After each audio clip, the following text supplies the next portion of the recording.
Soomaalida kuma maan qofka maxaa la yiraahdaa aad kaba ka tolonaysid kabiisa la fiiriyaa mood waxa la geeyay meelaha laga tahriibiyo dadka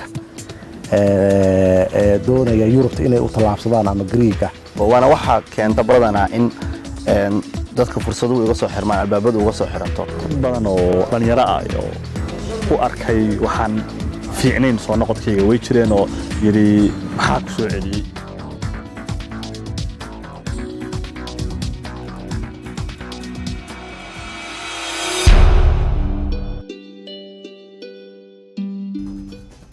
daayar iyo dad waaweyn oo Soomaaliya ku nool ayaa hami weyn geliyay inay ku noolaadaan dalal aysan u dhalan jacaylka ay u qabaan ku noolaashaha dalal aysan u dhalan gaar ahaanna kuwa ay isla yihiin waa horumarsan yihiin sida waqooyiga Ameerika iyo Yurub waxa aaditaankooda ku dhintay kumanaan qof oo safar adag u galay inay gaadhaan qoysas badanna waxa ay ku reebtay xusuus adag ama saameyn xun oo ku soo noqnoqota qulubtooda dhanka kalena waxa jirta dhalinyaro fursado aqoon kororsiya u taga dalalka Yurub Mareykanka iyo dalal kale iskana dhiiba dalalkaasi taasoo dhibaato ku keeni karta ama hor istaagi karta fursado kale oo sii socon lahaa arrimahaas oo jira xilligan waxa soo ifbaxaya dhalinyaro muuqaalkaasi iyo jacaylka dalalka shisheeye bedelaya oo inta aqoon kororsi ay u tagaan dalal kale iyadoo aysan cidna khasbin dalka dib ugu soo laabtay isla markaasna u diyaarsan inay aqoonta ay soo bartaan uga faa'iideeyaan dalka iyo dadkooda iyagoo waliba ku dhoofa baasaboorkooda Soomaaliga isla markaasna aan ku milmin wadamada ay gaadhaan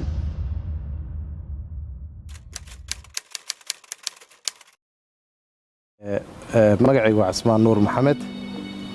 waxaan ahay muwaadin Soomaaliyeed ku nool magaalada madaxda Garowe gobolka Nugaal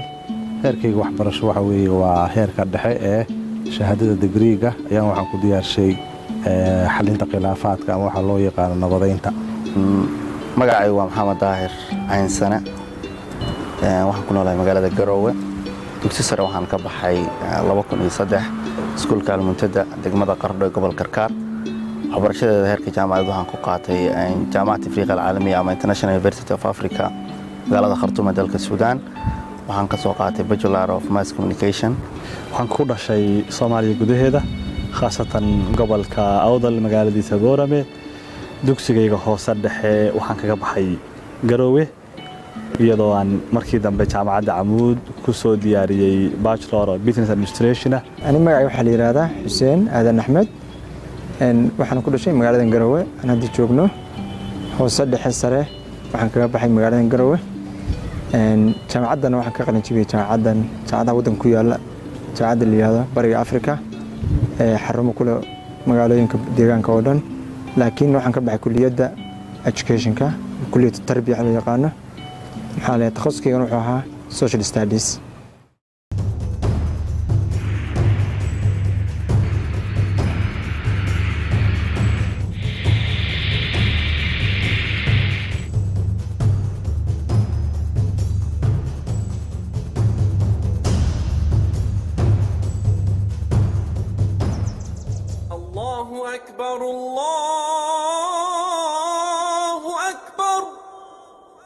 safarkayga aan ku aaday Turkiga waa sax safar gaaban oo waxbarasho ku saabsan oo waxbarashadeeda ahayd oo xagga cilmi baarista ah ayaan u aaday cidiga taageedayna ma jidho waa wuxuu ahaa maadaama qayb uu ka ah waxbarashadayda oo residential workshopkii labaad uu ahaa midna wuxuu ahaa mid London ka dhacayay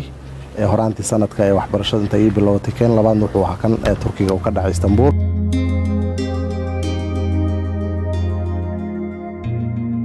safar baan waxaan u aaday Holland waxaan ku maqnaa 2 toddobaad koorso aan ka helay Radio Netherlands Training Center waa RNTC waa International Course of Investigative Journalism ama waxa loo yaqaano saxaafadda baaritaanka iyo dabagalka scholarship baan ahayd oo loogu talagalay ardada bariga dhexe iyo waqooyiga Afrika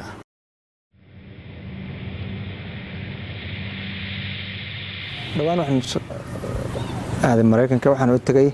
fursad waxbarasho aan ka helay Mareykanka barnaamijkan waa barnaamij uu abuuray ama aan abuurka iska lahaa madaxweynaha Mareykanka waxaan lagu talagalay dhalinta Afrikaanka barnaamijkaas waxa lagu baraa Afrikaanka dhalintiisa hogaankaas lagu talagalay inuu qofkii markii hogaankii la baro inuu dalkiisa ku laabto kadibna maxaa la yiraahdaa wax ka bedelo wadankiisa barnaamijkana waxa gebi ahaanba taageerayay laga bilaabo tigidhadii waxbarashadii wax walba waxa taageerayay dowladda Mareykanka wasaaradda arrimaha dibadda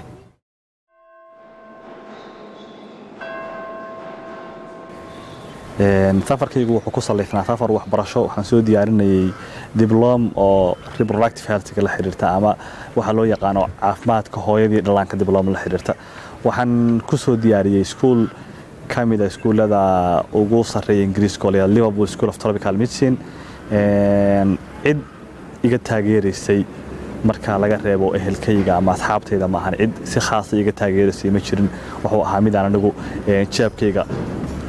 isticmaalay dhalinyaradaasi oo ka taga sanad kasta meelo badan oo Soomaaliya ah waxay la kulmaan cadaadis uga yimaada Soomaalida qaxootiga ku ah dalalka ay waxbarashada u tagaan kuwaas oo ku dhiirigeliya in sidoo kale ay qaxooti noqdaan inkastoo ay jiraan Soomaali badan oo dibadda u taga waxbarasho iyo kuwa ka tirsan hay'adaha dawladda oo isdiiba haddana waxaa jira dhalinyaro taasi u arka khiyaano iyo mid hor istaagi karta kumanaan kale oo Soomaaliyeed oo fursado u heli lahaa waxbarasho sare aad bay dhalinyaradu ugu farxday dadkayga agdhow iyo familka iyo asxaabta markaan u sheegay inaan fursadan waxbarasho oo muddada kooban aan ka helay Yurub aan aadayo siyaabo kala duwan bay ugu kala magiciisiyeen qaybtood waxay ku leeyihiin waa fursad aad haysatid aad uga baxsan kartid noloshaan adag iyo dhibaatada meeshaan ka jirta ana ku asaasi kartid nolol cusub adiga iyo waxa weeye aad ku horumarsin kartid qaybna waxay kula taliyeen inaan xilligan aan maxaa la yiraahdaa aanan geli karin nolol hor leh oo maadaama maxaa la yiraahdaa dalkuna uu burbursan yahay dhalinyarana aanu nahay fursad ay noo noqon karto inaan soo laabano aqoon soo qaadano kadibna aan uga qayb qaato sidii dalka loo horumarsiin lahaa loogana soo kaban lahaa dhibka iyo burburka dad badan ficilkoodu wuxuu ahaa inaan wadanka dib aan ugu soo laabano ay waxay ahayd Turkiga saad la socotid buu wuxuu u dhow yahay wuxuu daris la yahay dalka Greega waana ruudka ugu fiican oo lagu gaari karo wadamada Yurubka marka inta badan intaan u sheegay waxay u ahayd fursad bay u arkayeen iyagu waxay igu dhiirigelinayaan inaan dib wadanka ugu soo laabano oo aan baxsado anad markaan Mareykanka tagay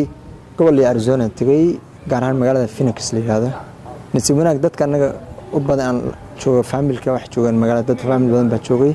dadkaas maxaa la yiraahdaa waa la kulmay dad badan oo Soomaaliya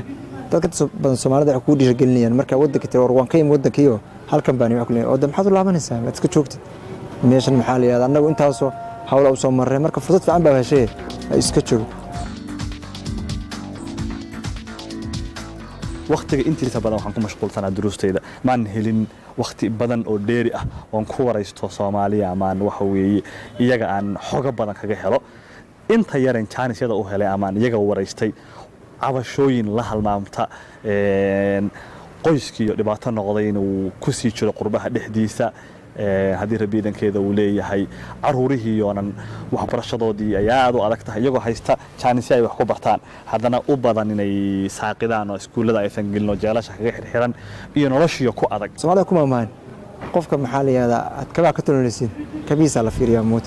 dadka daan fiiriyay waxa ay shaqaan u qabtaan ama profession ahaan aniga marka waxay la muuqdaan wixii marka wadda kala joogay maartay wax ka hooseeya maxaa la bayna muuqdaan aniga shakhsiyan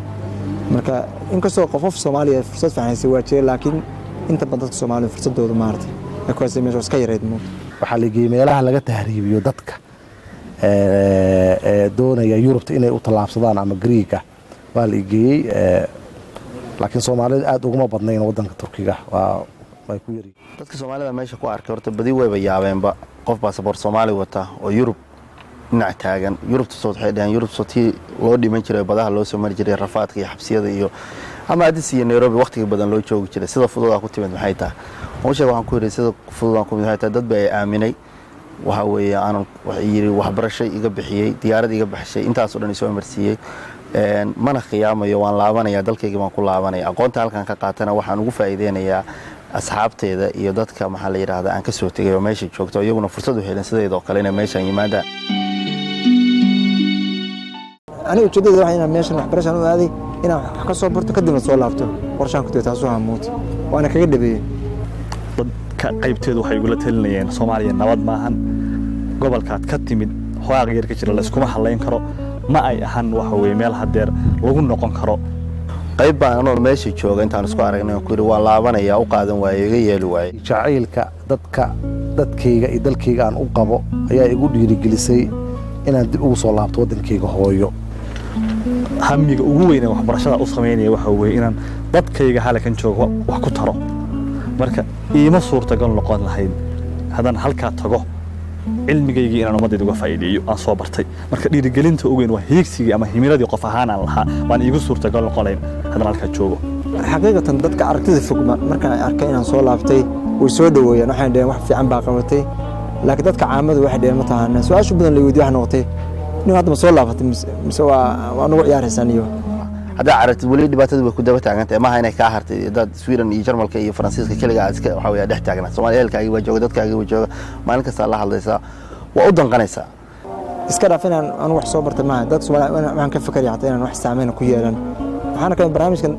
dadka Afrikaanka loogu talagalay waxa dhici ka dhaxata in lambarkii dadka Soomaaliyeed loogu talagalay in la yareeyo iyaantoon dadka lafteeda Soomaalida iyo Eritreanka marka hore wax laga qabaa shaki muugta inay goosanayaan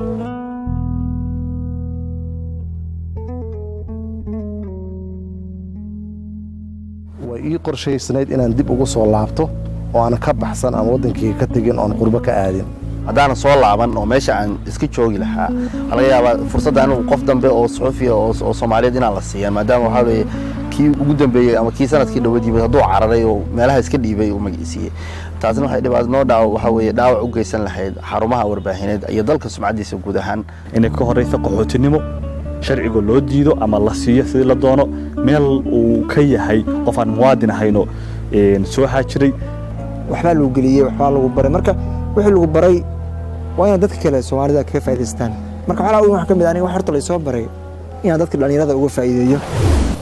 waxaan u sheegayaa dadka ku taamaya inay tahriibaan ama ay ka dhoofaan wadankooda waxaan leeyahay warhooy ka jooga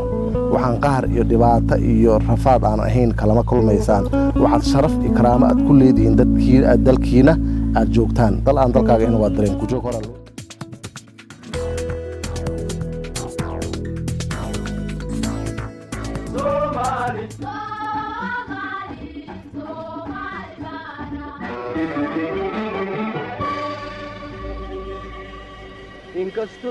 inkastoon saboolahay haddana waan sarigaa sacbada ma hoorsado